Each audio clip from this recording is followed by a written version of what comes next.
कहानी एक हठी राजा की, कहानी एक दुर्ग की दृढ़ता की।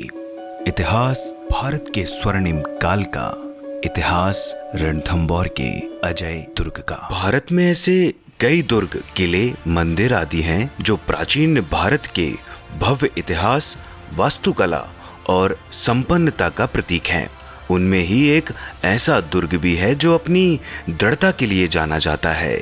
एक दुर्ग जो अजेय कहा जाता है। एक दुर्ग जिस पर पृथ्वीराज चौहान, राणा कुंभा, राणा सांगा से लेकर कई मुगल आक्रांताओं का आधिपत्य भी रहा है। आइए जानते हैं इस दुर्ग और इससे संबंध रखने वाले महान भारतीय सम्राटों के इतिहास के बारे में हमारे गाइड महोदय क्या कहते हैं।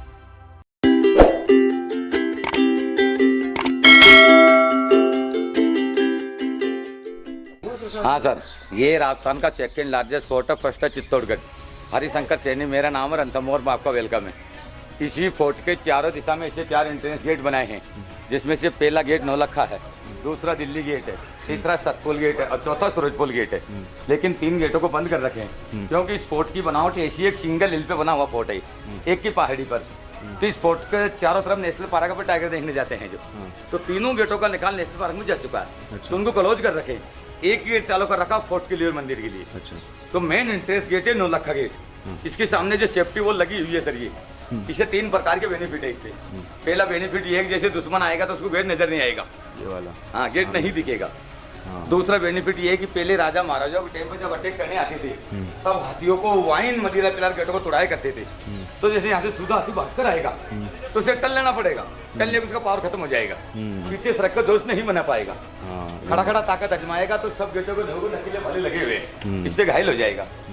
तीसरा बेनिफिट ये है कि पहले हमने लकड़ी की मोटी सारी तना लेते थे, बस जब ये सोनदेव के गेट को तोड़िया करते थे तो उससे नहीं तोड़ सकते क्योंकि पहले सेफ्टी वॉल को तोड़ना पड़ेगा, फिर गेट पर अटैक करना पड़ेगा सर। सही। इस फोर्ट को 5th सेंचुरी में राजा जयंत ने इसका निर्माण किया है, 5वीं सदी में, यानी 1600 साल पुराना फोर्ट है सर ये। 5th सेंचुरी का बना हुआ है। फिर राजा जयंत के बाद में यहाँ पर चौहान वंश आने तक 300 साल यादव ने शासन कर दिया था, यादव वंशज ने। फिर आगे हमीर हट। अच्छा। हट यानी जिद्द।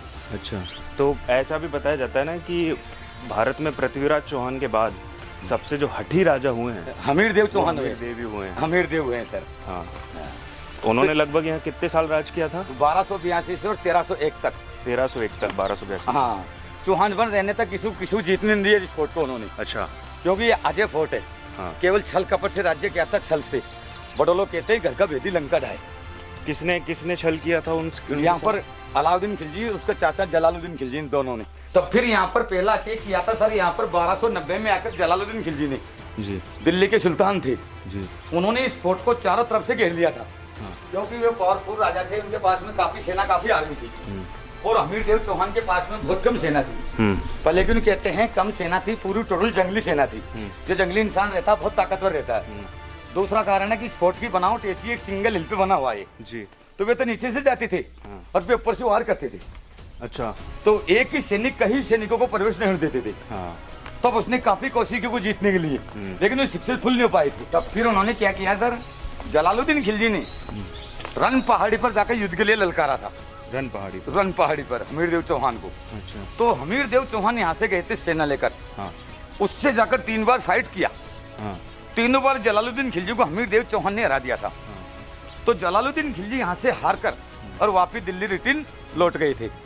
अब लौटने के कारण कहते हैं सर, उनके एक भतीजा था अलाउद्दीन खिलजी। तो अलाउद्दीन खिलजी ने क्या किया, खुद के चाचा जलालुद्दीन खिलजी की हत्या करके खुद दिल्ली के सुल्तान बन गए थे। तो अलाउद्दीन खिलजी ने जो उनके चाचा थे शायद, हाँ ना, चाचा को जो मारा था, तो उसके पीछे एक वजह ये थी कि वो इस पर फतेह नहीं कर पाए। अच्छा। तब फिर उसकी हत्या करके खुद दिल्ली के किंग बन गए थे अलाउद्दीन खिलजी। उन्होंने राज्य स्थापित कर दिया था। लेकिन उनका भी एक मेन सोल्जर था मोहम्मद शाह। मोहम्मद शाह क्या है कि अपराधी होकर दिल्ली को छोड़ भागा था। अलाउद्दीन खिलजी को पता चला कि मेरा दुश्मन यहाँ से निकल चुका है, तो उसने जितने भी राजा थे सबके पास में लिखकर पैगाम दे दिया था कि भाई मेरे दुश्मन को किसी देश के राजा शरण नहीं देगा। अगर जो शरण रहेगा तो पहला दुश्मन मेरा वही रहेगा। अच्छा। उससे मैं लगातार युद्ध करता रहूंगा। अच्छा। तो मोहम्मद शाह को किसी देश के राजा ने शरण नहीं दी थी। हाँ। लेकिन घूमते फिरते रणथंबोर आए तो हमीर देव चौहान ने यहाँ पर उसे शरण दे दी थी। क्योंकि वे वचनों में बंधे हुए थे। उनका पहला धर्म यही था, शरणागत को शरण देना, गरीब की रक्षा करना। जी। तब फिर अलाउद्दीन खिलजी ने यहाँ पर 1292 में युद्ध का पैगाम भेजा, तो उसे हमीर देव चौहान ने स्वीकार कर लिया था। तब फिर अलाउद्दीन खिलजी ने यहाँ पर 1296 में आकर इस फोर्ट को चारों तरफ से घेर लिया था। तब राजा यहाँ से गए थे सेना लेकर।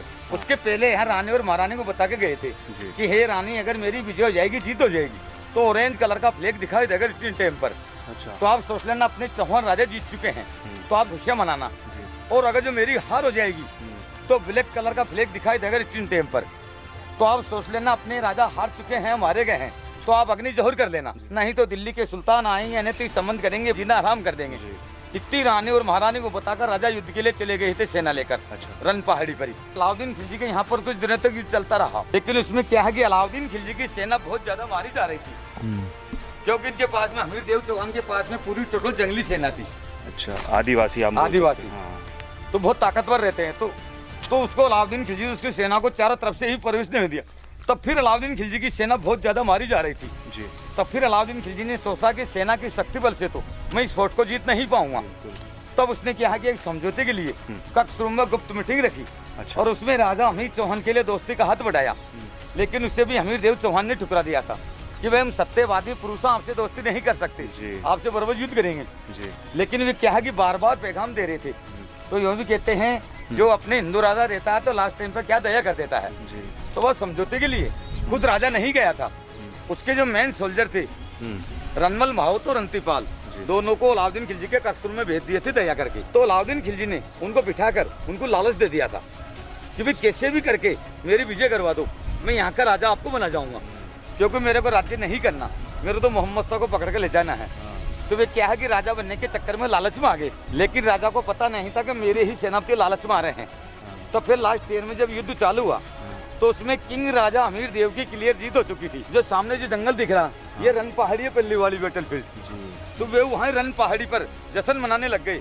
उनको पता नहीं था कि मेरे ही सेनापति लालच में आ रहे हैं। उन सेनापतियों को यहाँ पर सूचना देने के लिए भेजे ताकि वो जश्न की तैयारी करेगी। तो वे जैसे नीचे से आए तो उन्होंने ऑरेंज की जगह ब्लैक कलर का फ्लैग फहराते ऊपर आ गए। तब यह रानी पहले से रानी को पता चला कि हे भगवान, अपने राजा हार चुके हैं या मारे गए हैं। तो रानी ने सोल्जर बुलवाकर पूरे फोर्ट में अनाउंस करवा दिया कि भाई जितनी भी नारी है सब अपने अपने चिताओं बैठ जाओ विधि विधान से, केसरे कपड़ा पहन कर, क्योंकि थोड़ी देर में मुस्लिम शासन होने वाला है। लेकिन सामने रन पहाड़ी से हमीर देव चौहान को जीत की जगह हार का झंडा लहराता हुआ दिखा फोर्ट के अंदर। तो राजा हमीर चौहान देव भगवान शिव जी को सवरते हुए वहां से घोड़ा लेकर भागे कि हे भगवान शिव, आज मेरी विजय होते सकते, मेरे फोर्ट में हार का झंडा क्यों लहरा रहा है, यानी कुछ छल कपट है। तो जैसे उन्होंने पहला गेट क्रॉस किया नौलखा गेट, दूसरा गेट पे आए हाथीपोल पर, तो उसका मेन सेनापति से मिल गया था रनमल माहौत। उसने राजा से बराबर युद्ध किया। लास्ट टाइम पे राजा ने उसका मस्तक काट कर वहीं रख दिया, जो मस्तक लगा हुआ गद्दार का मस्तक। फिर वहां से आगे बढ़ी, जो अपने तीसरा नंबर का गेट है गणेश पोल गेट, उसको दूसरा सेनापति ने क्लोज कर दिया था ताकि राजा ऊपर ना पहुंचे, रानी को बचा ना पाए। तब फिर उन्होंने भगवान शिव जी से शक्ति मांगी। तो फिर वो कहते हैं कि भगवान शिव भोले भंडारी है सर, जल में पसंद हो जाते हैं। प्रसन्न होकर उनके घोड़े को पवन वेग दिया हुआ का रूप, और जो सामने चट्टान थी उसी चट्टान को कुछ पल के लिए मोम की कर दी थी।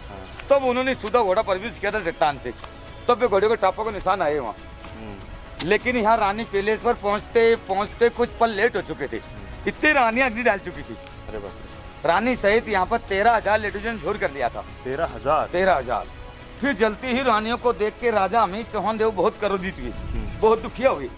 फिर राजा हमीर चौहान देव के पूरा परिवार नष्ट हो चुका था। तब फिर उन्होंने पहले तो दूसरा सेनापति तो पकड़ा पैलेस के अंदर, उससे खत्म किया। और फिर उन्होंने यह प्रण ले लिया कि इस फोर्ट पे मैं राज्य नहीं करूंगा। अच्छा। क्योंकि अगर मैं राज्य करूंगा तो दूसरे देश के राजा मेरे नाम पर थूकेंगे, मेरा नाम अमर नहीं रहेगा। तो वे क्या कि इस फोर्ट को छोड़कर जा रहे थे जंगल की तरफ भगवान शिव जी की भक्ति में। लेकिन इसमें जंगल में जाकर एक भगवान शिव जी का मंदिर है, उस मंदिर के सामने जाकर भी रुक गए। अच्छा। क्योंकि यहाँ पर अपन ने जो गुप्तेश्वर के यहाँ दर्शन किए तो यहाँ डेली भक्ति करते थे वे। अच्छा। तो डेली पुष्प वगैरह सब चढ़ाते थे। तब वे निकल कर जा रहे थे तो उनके पास में कुछ नहीं था भगवान को देने के लिए। तो फिर भगवान से कहने लगे कि हे भगवान शिव, आज आपको देने के लिए मेरे पास कुछ नहीं बचा, क्योंकि मैं सब खो चुका हूँ, जीत के भी हार चुका हूँ मैं। तब फिर उन्होंने क्या दिया भगवान को, खुद का मस्तक काट के और भगवान शिव जी के चरणों में अर्पित कर दिया था। पर लेकिन ये कहते हैं उनके मस्तक को देखते हुए, उनकी भक्ति को देखते हुए भगवान शिव जी प्रसन्न होकर स्वयं प्रकट हुए और उनका मस्तक को वापिस जोड़ा और जोड़कर उनसे बोले कि हे राजा अमित चौहान देव, आप सत्यवादी पुरुष हो, अगर आप चाहते हो तो आपकी रानियां और पर्दा को मैं वापस जीवन दान दे दूंगा। लेकिन हमीर देव चौहान ने कि नहीं, हम सत्यवादी पुरुष हैं, जो चीज़ें एक बार किसी को दे देते हैं तो वापस नहीं लेते हैं, क्योंकि हमारा एक ही धर्म है ये। आप तो मेरे मस्तक को स्वीकार करो। तो राजा तो काटता रहा, वो शिवजी रिटर्न जोड़ते रहे। अच्छा। फिर लास्ट में जाकर भगवान शिवजी पे भी राजा अमित चौहान देव क्रोधित हुए, दुखिया हुए, और दुखिया होकर केवल उन्होंने एक दवा किया था, एक चौपाई की थी अपने हिंदू धर्म की कि सिंह गमन सत पुरुष वचन, कदली फल एक बार, तिरिया तेल हमीर चंडेल दूजी बार। इसका मतलब होता है जो सिंह रहता है उसकी लाइफ में एक ही बार गमन करता है, और जो कदली फल, जो अपने केले का पेड़ रहता है बनाना का, उसमें एक ही बार केला आता है, दोबारा फल नहीं लगता, उसे काट दिया जाता है। और जो सच्चा पुरुष रहता है उसके मुख से एक ही बार सत्य वाणी निकलती है।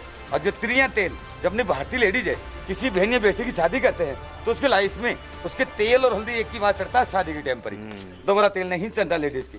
तब फिर होकर सुनकर भगवान शिव जी ने उनके मस्तक को स्वीकार कर लिया था। तब से इस फोर्ट को हमीर हट के नाम से जाना जाता है सर जी, हमीर हट यानी जीत। तब फिर यहाँ पर अलाउद्दीन खिलजी ने शासन कर लिया था 1301 जुलाई सोमवार को आकर जी। लेकिन उन्होंने ज्यादा शासन नहीं किया। 1301 में आए, 1303 में यहाँ छोड़कर चले गए। तो ये 32 खंबा छतरी है। हाँ, 32 खंबा की छतरी, 32 पिलर, जो राजा अमीर के फादर थे जयतर सिंह चौहान, उन्होंने यहाँ पर 32 साल रूल किया था। तो उनकी याददाश्त की निशानी के लिए हमीर देव चौहान ने 32 खंभों की छतरी बनाई है। उनके जाने के बाद इसका निर्माण कराया गया। हमीर देव चौहान ने बनाई है। और उनकी याद है उस तरफ जो देख रहे हैं, उस तरफ भी दूसरे नंबर की छतरी बना रहे थे। अच्छा। लेकिन वे चौहान वंश खत्म हो चुके थे, आज भी अधूरी रह गई। अच्छा। इन्होंने बहुत कुछ हमें बताया आज यहाँ के बारे में, और जानते हैं।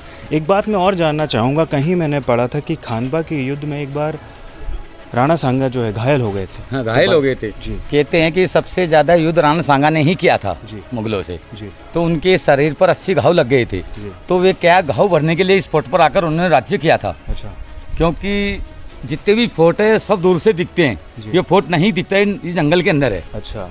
तो वे 1509 में आए थे और 1527 तक राणा सांगा रहे थे यहाँ पर। 18 साल जख्म भरने के लिए। अच्छा। कहते हैं कि पहले डॉक्टर वगैरह थे नहीं, जंगल के जोड़ी बूटों से जख्म भरते थे। तो वे राणा सांगा जख्म भरने के लिए आए थे यहाँ पर, 18 साल रहे थे। फिर उसके बाद में जयपुर दरबार के अंडर में चला गया। अच्छा। फिर अब ये जयपुर दरबार जो लास्ट शासक थे सवाई मान सिंह, सवाई माधो सिंह, उनका अंडर में रहा है। अब सरकार के अंडर में है आर्कियोलॉजी SI में सर। तो ये हैं हरिशंकर जी, और इन्होंने बहुत कुछ जानकारी हमें दी। तो बहुत बहुत धन्यवाद हरिशंकर जी आपका। Thank you sir, so much जी। बहुत सारी जानकारी आपके माध्यम से मिली, बहुत बहुत धन्यवाद। वेलकम। ये वीडियो आपको कैसा लगा हमें कमेंट में जरूर बताएं, और इस चैनल को सब्सक्राइब करना ना भूलें। तो बने रहिए हमारे साथ और भी रोचक जगहों की जानकारी जानने के लिए।